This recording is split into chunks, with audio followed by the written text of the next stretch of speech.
King Josiah sent Shaphan, son of Azaliah, to the high priest Hilkiah, telling him to count up the taxes that were collected in the temple. Then he wanted him to distribute this many to the people who rebuilt the temple: the carpenters, the builders, and the masons. The high priest told Shaphan, "I have found the book of the law in the house of the Lord."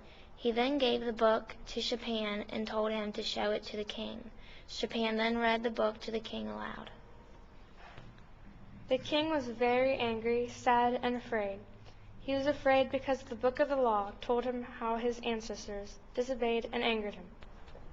So the king sent prophetess Holiday, and she tells him that God is mad with them, and they will bring destruction on them for worshiping other gods. Babylonian turned out to be as wicked as Assyria. While Numahah did not prophesy this, Jeremiah did. Jeremiah states, "Even defeated the whole army by Chaldeans who are fighting against you, and there remained of them only wounded men in their tent." The Babylonians forced many of the Jews from the southern kingdoms into exile. During the Babylonian exile, Ezekiel is the only prophet who came to his calling.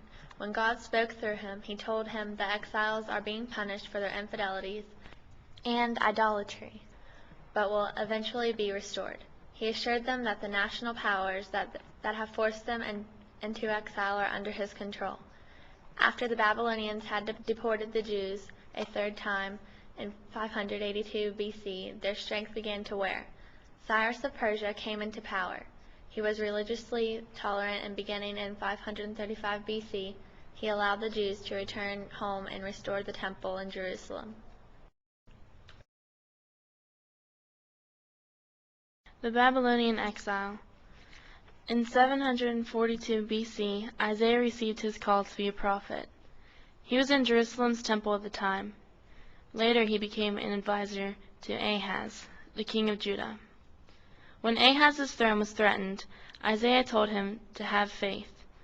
Instead, Ahaz returned to Assyria. Isaiah warned against this, claiming Assyria would attempt to overtake Judah. After hearing of Israel's prophecy, Israel, Egypt, and Philistine thought Judah should rebel. Again, Isaiah cautions against this course of action, stating that the people would be disappointed and confused when Egypt betrayed them for the Assyrians. Assyria had grown into a very powerful nation. Eventually, it captured the capital cities of both Israel and Samaria. Later, they also took control of Judah. After Isaiah, there came another prophet named Micah, who hailed from the village of Moresheth and was a farmer. His message was against the evil of society in Judah and was a defender of the underprivileged. His devoutly in protest of the rich taking advantage of the poor, and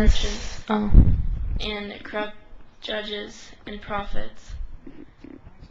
King Uzziah was the ruler during Micah's time. Unlike Isaiah, Micah was not an advisor to him, but when the king heard of his teachings, he took them to heart and established a social reforms based on them. Assyria began to fall out of power as Babylon's reach continued to lengthen. A prophet during the time, Nahum, foresees the havoc Assyria will wreak upon the Judeans. He also predicts that Nineveh, the great city of Assyria, will be destroyed by the Babylonians. The defeat of the Assyrians left the people of Judah unsure. Nahum assured the people, told them to elaborate their festivals and resume daily life.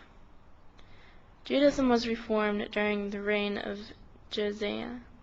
He was praised for being one of the only kings in Deuteronomy to check with a prophet before starting the reform. His reform consisted of stopping the worship of other gods, centralizing worship in Jerusalem, and recommitting to the covenant. This was based upon a book found in the temple, which was thought to be an early version of Deuteronomy. Solomon was the son of King David and Bathsheba. His dad appointed him here over his other sons. Adoniah. Early in his career, Solomon prayed for understanding and the ability to discern between good and evil.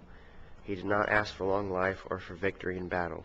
This pleased God, who granted him wisdom exceeding that of any other leader, with riches and honor to follow. When he was appointed king, Solomon started building a temple for God in Jerusalem. It took 7 years to build. It made religious practice more easily regulated. The Ark of the Covenant was housed in the innermost room. It took thousands of workers to build. Solomon's reign brought many improvements and great splendor to Israel. Solomon appointed officers, established administrative districts with a perfect chief officer in each, and modernized the military by giving soldiers horses, chariots. He also established a prosperous import-export business and collected taxes to finance an extensive building campaign, a palace, fortification walls, and a central temple. He was a man of dreams and visions. Solomon married a daughter of the Egyptian pharaoh and kept many women of other nations in his household. He loved many foreign women besides the daughter of the pharaoh, from nations which the Lord had prohibited the Israelites to intermarry. He had 700 wives of princely rank and 300 concubines, and his wives turned his heart. The breakup of Israel started under Solomon. He tried to unite the kingdom by building the temple in Jerusalem. However, some people didn't want to go to Jerusalem to worship. They liked how they worshipped already. Also, in his old age, Solomon became very distant from God because of his many wives. The kingdom split into north and south.